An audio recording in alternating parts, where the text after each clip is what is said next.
Excellence, Monsieur l'ambassadeur Armen Papikian, représentant permanent de l'Arménie auprès du Conseil de l'Europe, Monsieur le maire de Strasbourg, représenté par Madame Nawel Rafik El-Morini, adjointe, et Monsieur Robert Herman, président de l'Eurométropole, accompagné de Madame la conseillère Camille Jean-Gor.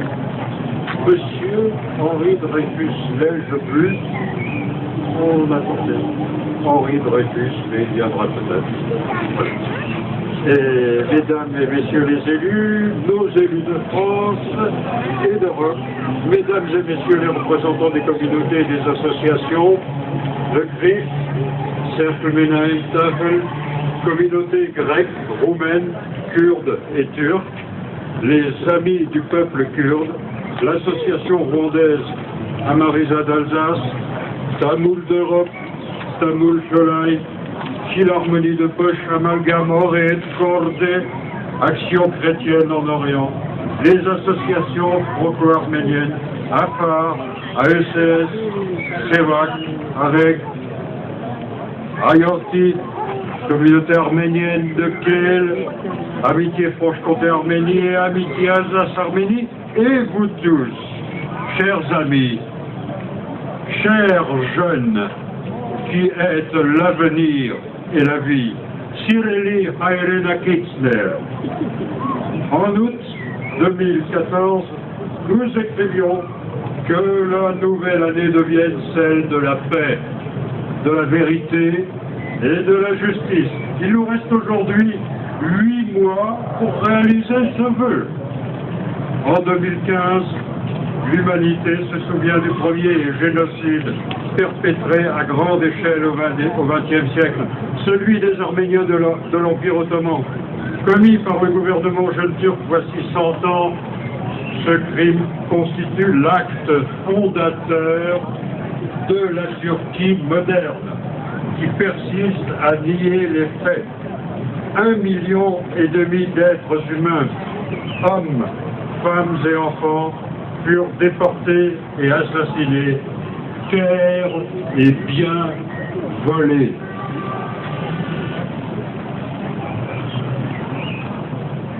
Le génocide fut aussi celui des Assyro-Chaldéens et des Grecs pontiques. Hier, le 23 avril 2015, une célébration sans précédent a eu lieu au Saint-Siège d'Ethniatline. Les 1,5 million de victimes du génocide de 1915 ont été collectivement proclamées saints de l'Église arménienne. Commémoré dans plusieurs dizaines de villes en France, le génocide de 1915 est aussi dans le monde entier, et cela jusque dans le pays où fut perpétré le crime. L'Association des droits de l'homme de Turquie y organise des événements de commémoration dans 28 villes, malgré les manifestants négationnistes. Il n'y a rien de bon à attendre d'ignorants ou de gouvernants et d'enseignants sans honneur. Mais mettons notre histoire dans une société civile turque d'où émergent de plus en plus des éléments régénérateurs et réjouissons-nous avec discernement. Courageuse, peste et tonne, il n'en décolère pas. Mais c'est bien fait pour lui. L'ignoble bouffon devra bien un jour emprunter le chemin de la vérité et de la justice, ce qui le conduira, espérons-le, à la guérison. Pour l'instant, il nargue l'humanité en renouvelant ses condoléances hypocrites au peuple arménien. Nous lui répondons, ils sont tombés, mais nous sommes bien debout. Nous sommes des malgré toi, mais n'avons aucunement l'intention de nous enfermer dans ce rôle, car les jeunes ont à réussir leur vie. Honorons la mémoire de notre peuple assassiné, des dépôts de gerbes. Monsieur l'ambassadeur, Votre Excellence,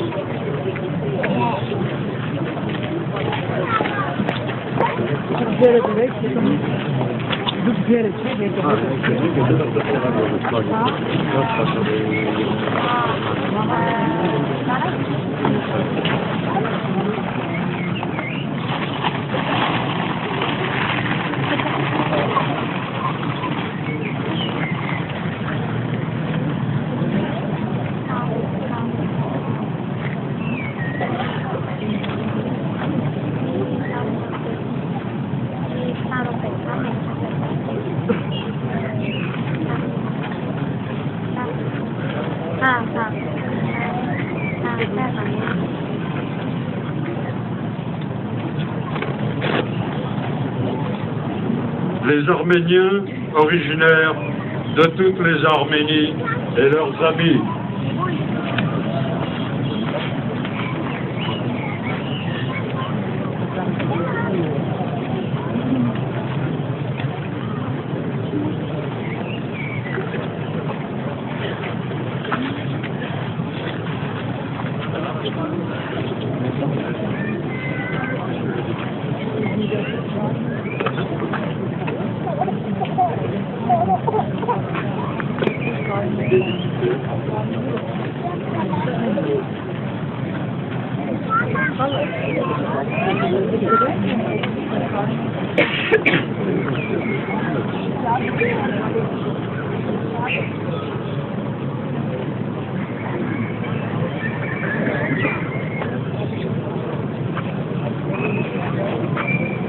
Les députés arméniens.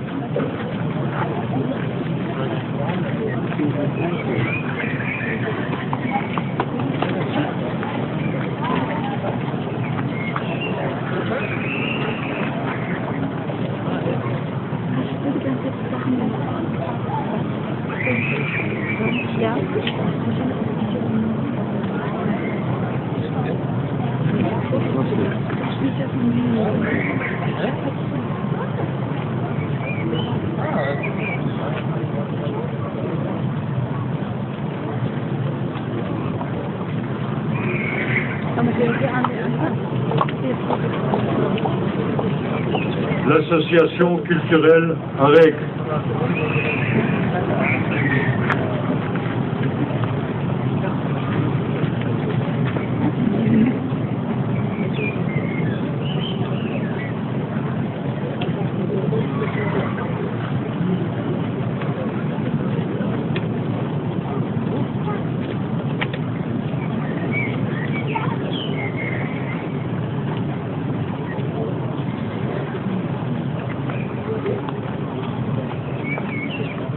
Ai-je oublié quelqu'un?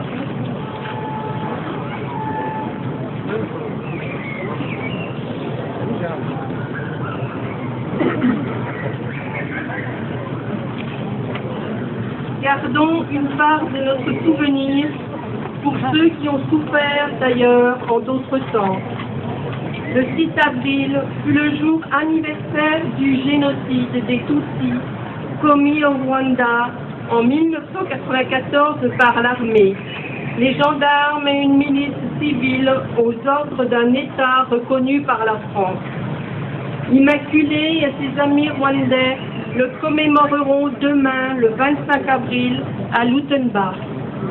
Le 19 avril, Yom HaShoah, journée commémorative du génocide des Juifs, a été organisée place Broglie à Strasbourg par le CRIF et les institutions juives qui les constituent. Nous avons participé à la lecture des noms des Juifs d'Alsace exterminés par les nazis.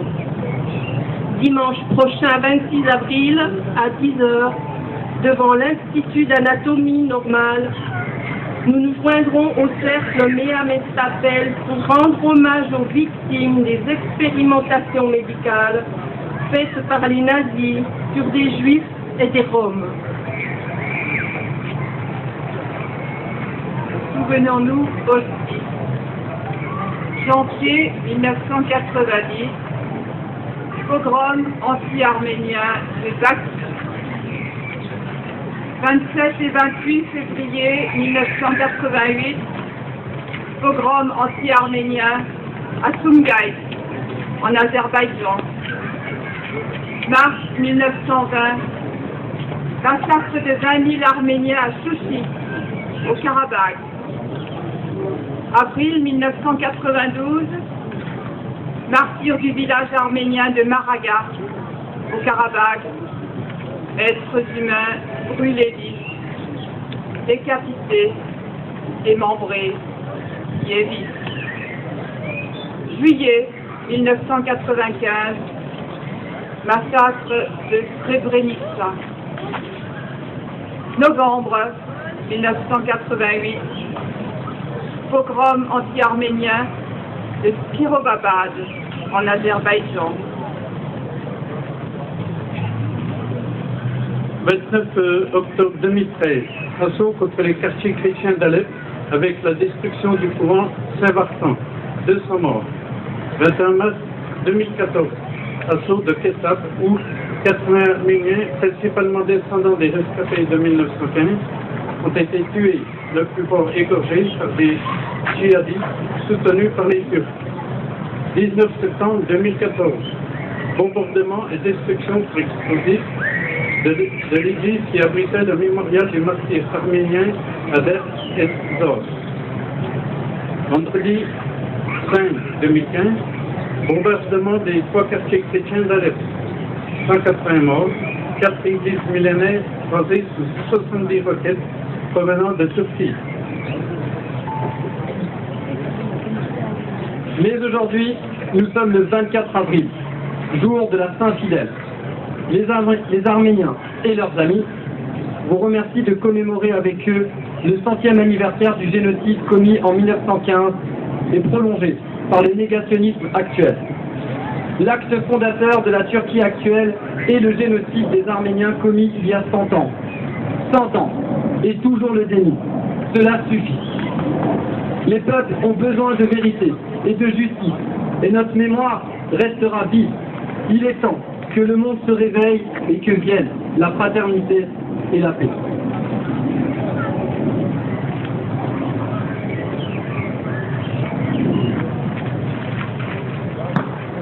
Poème de Sevag Baïboul. Le clocher qui ne sautait pas. Le printemps est arrivé, mais la neige est tombée. Ils ont poignardé, ils ont exterminé, ils ont coupé les têtes des grands et des petits. Ils ont égorgé et martyrisé. Ils ont détruit et brûlé. Le sang et les larmes ont coulé. De la rougeur du sang, ils ont coloré les vallées et les montagnes. Ils ont détruit le ciel bleu. Ils ont tué notre peuple. Ils ont changé le pays plein de biens en un pays de miettes. L'offrande sacrée, ils l'ont mise dans la bouche des chiens. Ils ont voulu laisser un seul arménien. Ils l'ont voulu pour le musée. Le printemps est arrivé, mais la neige est tombée.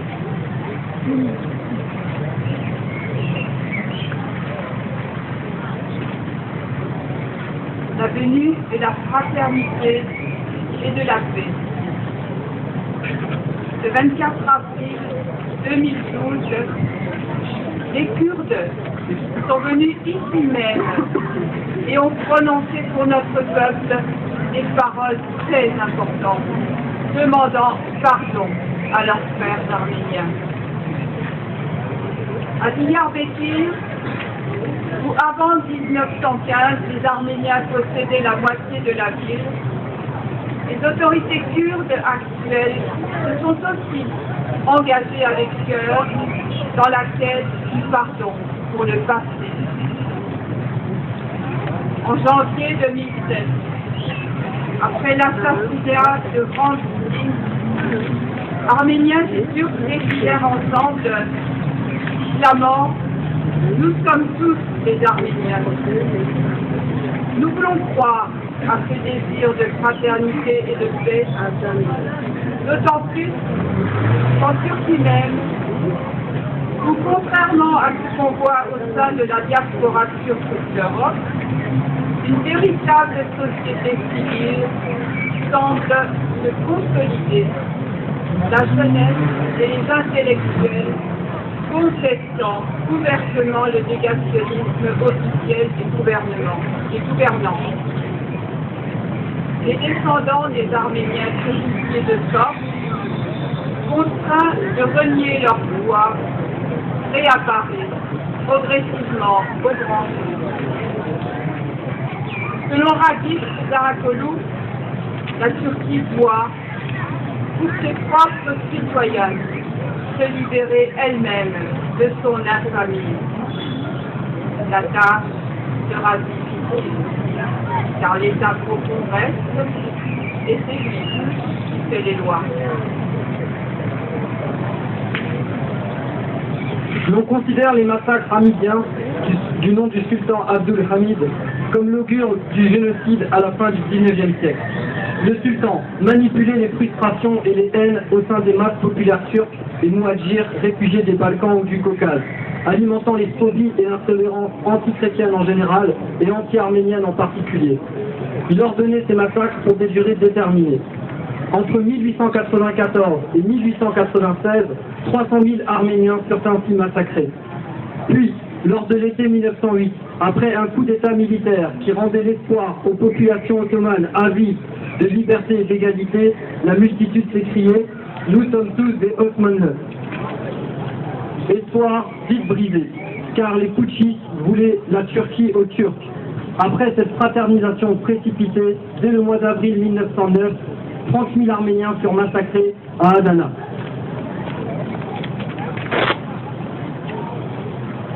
Après le massacre traditionnel, le génocide proprement dit. Le 24 avril 1915 à l'aube, en application d'un plan méthodiquement établi par le gouvernement ottoman, plusieurs milliers d'Arméniens de Constantinople, dont 600 membres de l'élite intellectuelle, furent arrêtés, certains assassinés sur place, d'autres martyrisés dans les semaines et les mois suivants. Ce fut le début de la déportation et des massacres, les survivants étant voués à la mort sur les routes, dans les camps de concentration et dans les déserts de Mésopotamie et de Syrie, où, à Der ez-Zor, ont eu lieu les actes parmi les plus monstrueux commis par l'Empire ottoman. Première phase du génocide depuis avril jusqu'à l'automne 1915, déportation, massacre et aussi quelques faits de résistance. Seconde phase du génocide, de l'automne 1915 à décembre 1916, camp de transit de concentration autour d'Alep, environ 700 000 personnes. Liquidation du patriarcat arménien, élimination des derniers déportés avec pour point final Der ez-Zor. 1 500 000 Arméniens furent déportés et exterminés. Cela fut aussi une extermination culturelle. La majeure partie des dialectes d'une des plus vieilles langues indo-européennes, l'arménien, a été irréversiblement éradiquée avec ses locuteurs. D'autres chrétiens, 500 000 assyro-chaldéens syriaques et 350 000 grecs furent aussi exterminés. Puis, ce fut le tour des Kurdes. Instrumentalisés d'abord pour exterminer les Arméniens, ils furent à leur tour déportés et périrent en masse. Les centaines de milliers de victimes kurdes sont désormais comptabilisées par l'historiographie négationniste de l'État turc comme étant soi-disant victimes des Arméniens. Poursuivant l'œuvre de mort, la République kémaliste laïque massacra aussi bien que les gouvernements du sultan et des jeunes turcs précédents. L'incendie de Smyrne de 1922 et le massacre de sa population grecque et arménienne par les troupes de Mustafa Kemal en est un exemple que suivra plus tard l'Azerbaïdjan, alter ego caucasien de la République turque impunie.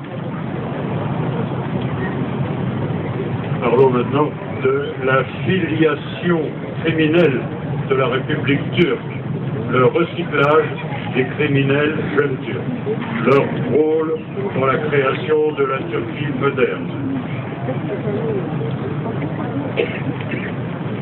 La République de Turquie, fondée par Mustafa Kemal Atatürk en 1923, aime à se présenter comme un État absolument nouveau, sans lien avec l'Empire ottoman, sur les ruines duquel elle a été fondée.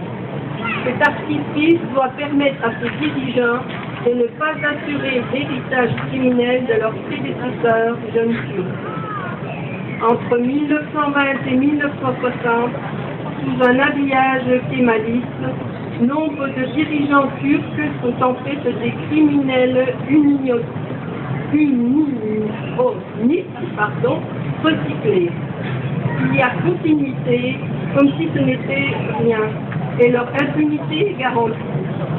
La réapparition des anciens membres du comité Union et Progrès en tant que père fondateur de la République n'est pas l'exception mais la règle. Presque tous les dirigeants turcs de 1920 à 1960 ont participé à des degrés divers au génocide des Arméniens. non seulement les soupçonnés ne s'effacent pas, mais on leur donne des fonctions importantes. Députés de la République, ministres, ambassadeurs, etc. Les criminels précités ne sont plus dans l'ambiance orientale, mais en habit européen, comme les criminels nazis, dans une Turquie qui restera soi-disant neutre durant la Deuxième Guerre mondiale. Ils jouiront d'une impunité effective et d'enrichissement personnel important. L'iconographie n'est plus celle des massacres et des colonnes de déportation.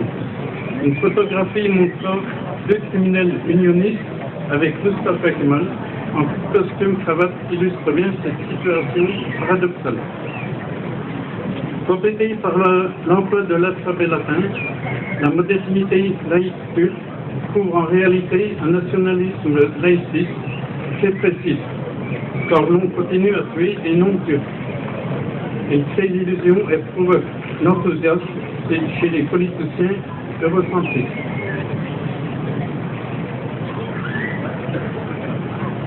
Le négationnisme en Turquie.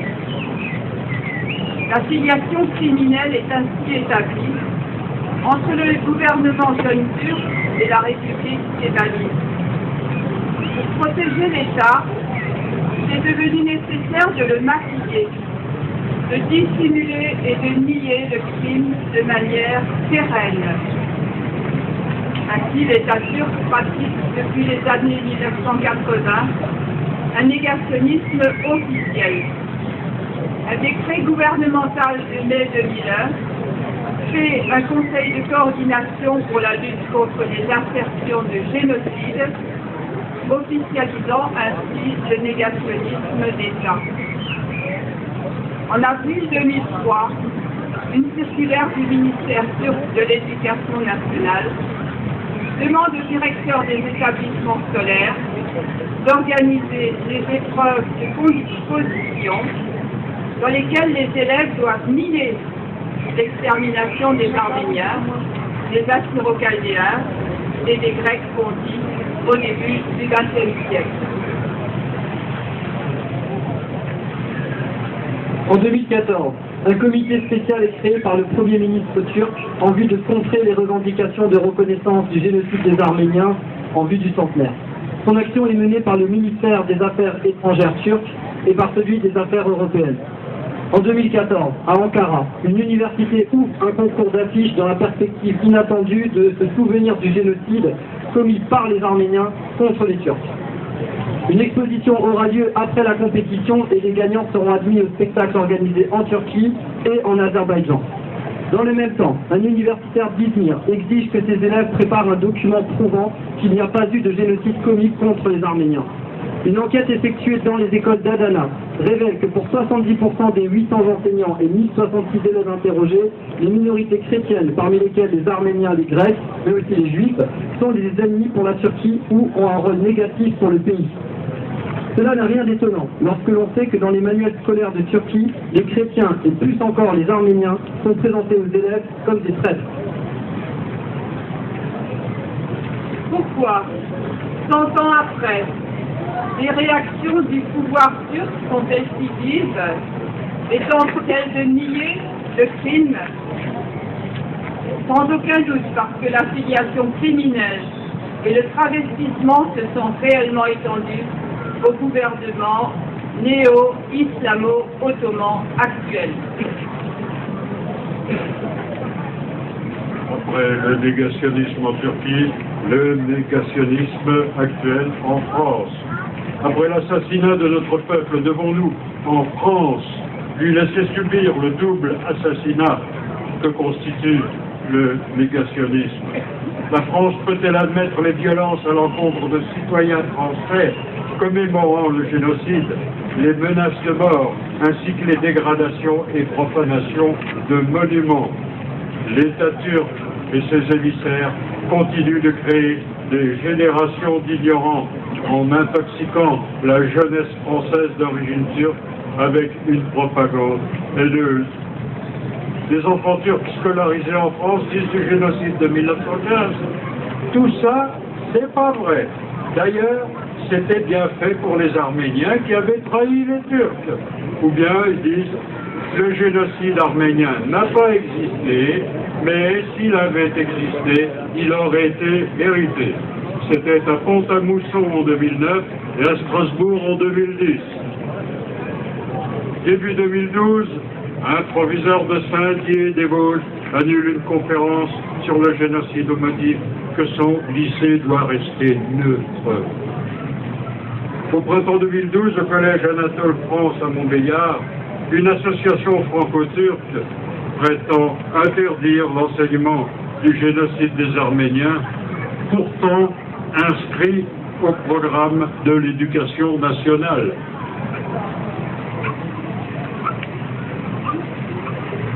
Enfin, que le comité Talat Pacha, du nom du Himmler turc, dont le mausolée est à Istanbul, puisse manifester à Paris contre une loi française est une obscénité.